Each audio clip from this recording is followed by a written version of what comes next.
I did give up smoking cigarettes. I couldn't afford those, and the baby too, so I kept the baby. So you bought a radiator shop. Bought a radiator shop. Paid $1,500 for it. A lot of sleepless nights. Didn't know how I was going to pay the bank back. Had no idea how I was going to pay the bank back. Because the man that I bought out ran a body shop and a radiator shop. So in other words, he had another income besides doing radiator work. So it got pretty tight. Where'd you set up the shop at? The original shop was set up at 947 West State Street in Sycamore. And that was in April, that was in May of 1970. We knew within days of moving in that it wasn't going to work. So my dad started building putting together a garage down behind his place on East Sycamore Street. And in February we moved into the new shop. Where you were, the one at the beginning of the tape, where you were for 20 years. Yep. Over 20 years. And how'd business go from there? You moved into a new shop. It had some pretty Take off like spots. a rocket. It had a lot of tight spots. What was it like for you? I mean, you had a wife and 2 kids at home. Where did you live? When we'd have to back up a few years. We had the opportunity to buy my grandparents' house at 228 North Cross. Now we're talking about an old house that had been sitting vacant for 5 years, and it had little or no maintenance work done on it for 30 years. It had a good location, and it had a good foundation. My mother was willing to finance it. Her brothers and sister wanted to get rid of it, basically for $8,000. Said, sure. Where can you buy a house for $8,000? You know, I didn't know that we were only talking about 3 little rooms we were going to live in for the next almost 11 years. I mean, we wallpapered, we scrubbed and cleaned and stuff like that, but as far as getting anything new, no, before we ever did any remodeling, we got the house paid for. We got the deed in our name. It had to be. I couldn't stand to be in debt. So you paid the $8,000. Yep. So you had a house that was less than what was a small house, and then you started a business. Yeah. There was many times my payment on the house was $75 a month, and there was a lot of months I couldn't make the payment because the kids had to eat. They just wouldn't say law. They just wouldn't say no. You know. But things got better. After a couple of years, I took another job working in Aurora. Got caught back up, got all the bills caught up, got a little money in the bank. So you worked that job and still had the shop? Yep. How long did you do that for? What was your schedule like? I'd get up in the morning at 5:30, leave for Aurora, and most of the time it was 1:30 at night when I'd get back home to take a shower, to lay down to go back to sleep. I did that for 7.5 months. So you would go work in Aurora and then come back and go work however long it took to fix your radiators. Yeah, Dad was helping me out by taking anything that came in the door. He would take in. Well, the agreement was it had to be ready to go by the next morning.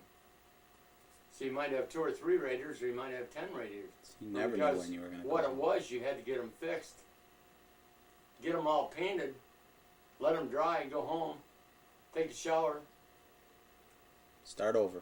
start over, and then come over, be here by 10 after 6 in the morning, pick up the radiators, deliver them to my customers, and then go to Aurora. For 7.5 months. So what point did you get to that you were able to stop? It was in, well, that was November when I finally just stopped. Because of exhaustion, or because you'd finally Well, got enough radiators to fix? I was getting too busy here in the radiator shop. And he says, "Oh, we can't lay you off unless it's for health reasons." I said, "If I don't get any sleep pretty soon," I said, "it's going to be for health reasons." So then the next year, I got along pretty good and didn't get behind too bad. But by 1974, I had to go back to work again. So then I worked nights at Turner.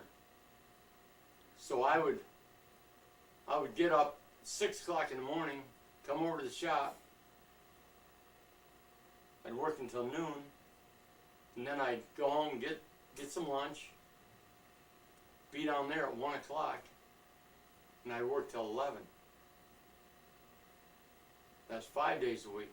Now, if there were any special jobs going on, because I was a utility welder, if they had special things that they needed done on weekends, well, I might pull 12, 15 hours a day on Saturday, and then have to finish up on Sunday, so that the presses were up ready to start making parts. How long did you do that for? That wasn't too bad. It only lasted about 5.5 months, because I got caught up in a layoff, and one of the girls filed they call it a grievance against you, because I didn't have the seniority. So I got laid off, and then 2 weeks later she got laid off anyway. So then you were back at the shop. Then how'd you make it? Well, then here we go. The next year. Then a man walked in the door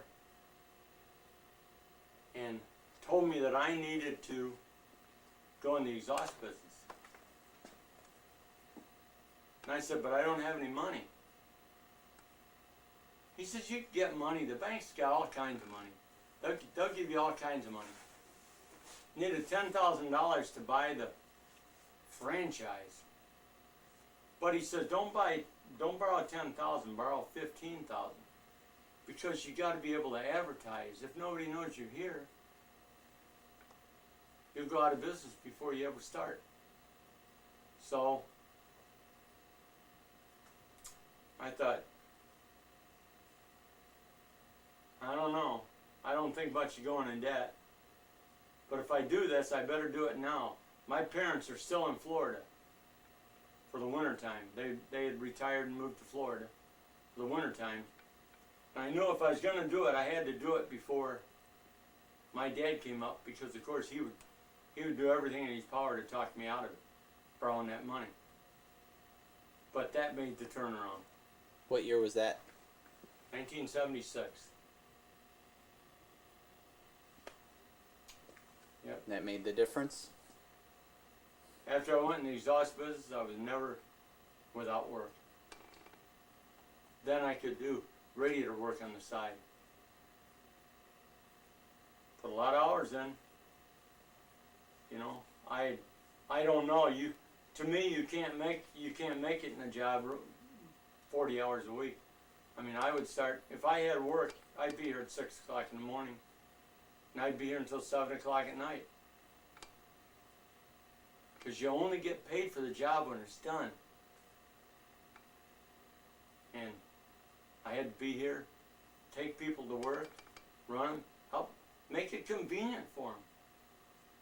I want them to spend their money, make it convenient. So I did that. And so long as I was working on cars, doing exhaust, I was happy. But when you start getting employees, and then you get employees that are bickering between themselves, and how much do they want to make, and how much and they all think you're making just piles and piles of money on everything. So. But what was the shop like? Because at this point, you had to hire someone to do the radiators for you, and you started getting people. What was the shop like during that time? I was real fortunate because my first employee was Vince Walker. He started when he was approximately 13 years old, and he worked first just sweeping the floor, restocking shelves and all that kind of stuff. But he was such a good worker that I got him to get on the work program from high school working on radiators. So once I got him working on radiators, well, that freed me up to do more exhaust work. So that worked out really good. It went along good until I think about 1982 when he decided he was going to get married and have a family and stuff like that, and we had to get the government all involved. Let's take a break if we could.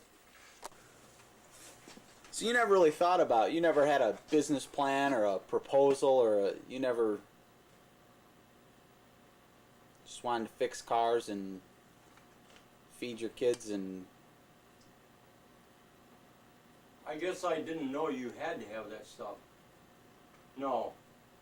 I was flying by the seat of my pants. All I wanted to do was fix cars. I didn't know you needed to have some idea where you were going. No. I'd watch guys in the gas station. I'd watch this. I never saw it. I never saw any of that because it was probably all done behind the scenes. Projections of what they hoped to make, what they hoped to sell, and stuff like that. You know, I just figured if I worked as hard as I could, if I took everything that came in the door, how could I possibly lose? As far as saving, yeah, I saved. But, you know, you have tight spots, low spots, high spots, you know, and then the tax man always comes around and takes his big chunk out of it. But no, I went into it very blind, very blind. That's probably one part that maybe I wouldn't have went in business if I'd known all that problem. I don't think you would have. You know? Sometimes it's best not to know, I think. I mean, if you really realize how much restrictions, I mean, you're out here, the small businessman is trying to do a job. He's trying to fill a void. He's trying to fill an area that doesn't appear to be taken care of. But every time you turn around, it seems like the government, when I say the government, I'm talking about taxation and everything else, is in there for their 30% or their 40%, just like this. And like, I didn't know how to figure percentages so that I could give them their 30%. I mean, that's why I might have been busy, but I wasn't making any money. As busy as can be. Everybody knew I was busy, but they wouldn't tell me why. Maybe you were too cheap. It wasn't until my... But you were happy at that point, though, right? You loved what you did. What'd you love about it? Loved to work. Believe it or not. I'd sit and look at mechanics and everything, and they'd complain. There wasn't anything on a car I would rather work on than the exhaust system. And yet you ask any mechanic and they'll tell you that's the last thing they want to work on. But Barbara Green, I had 5 years experience of welding, cutting, tooling, using my brain for something besides just a place to hang my hat, you know. And I thought I was very good at it. I was very good at designing new systems. And of course back then you didn't have your catalytic converters and all this other stuff. You had a chance to customize cars. to change them, to alter the sign.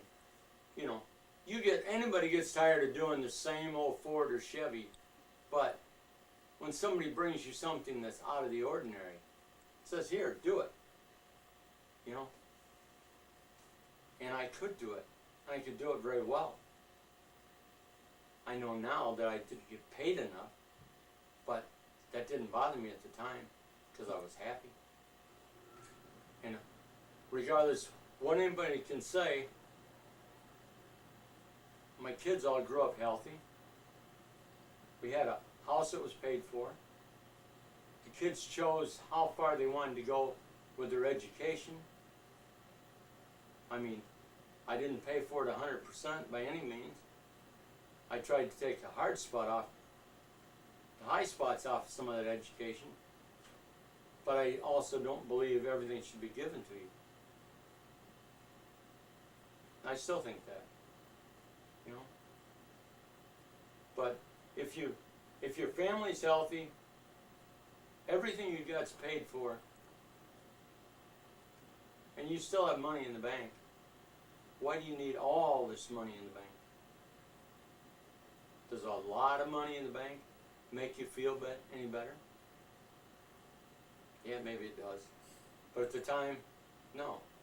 I was completely content with having a nice, healthy family and a place I could walk out that door, and if I wanted to go on vacation for a week, walk out the door. There was nobody, hey, you gotta pay this bill. Because when I walked out the door, the bills were paid. Very comfortable feeling to know that the banker doesn't control your life. Very comfortable feeling. The banker wants to talk to you every chance he can see, because he would love to loan you money because you've figured it out, so that instead of giving him that 10% or 15% interest, you saved the money and kept it yourself. It's a great big discount, and it's easy to get. But what would you say your greatest accomplishment is?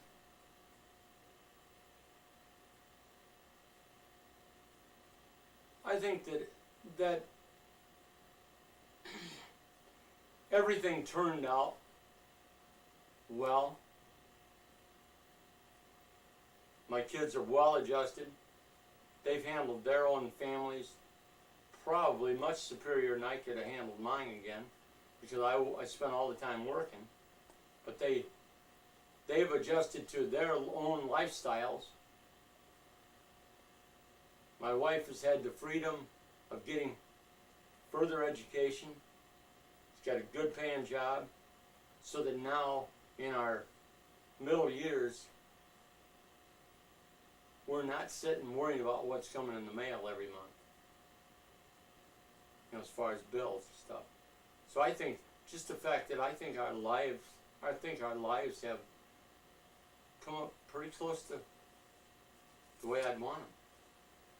You know, that we don't have to answer to a lot of people, because we don't owe them anything. I don't know.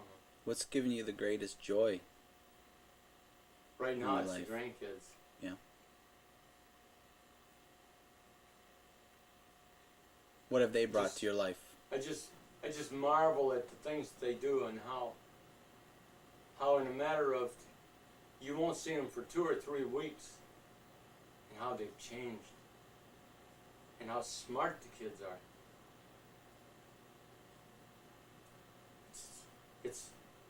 It's almost chilling, because it's kids learn so much. Yeah, they waste a lot of time with TV and stuff like that, but they pick up a lot of fundamentals. I don't know. Every one of them's personality is so much different than the other one. And every time I see them, they've accomplished so much more.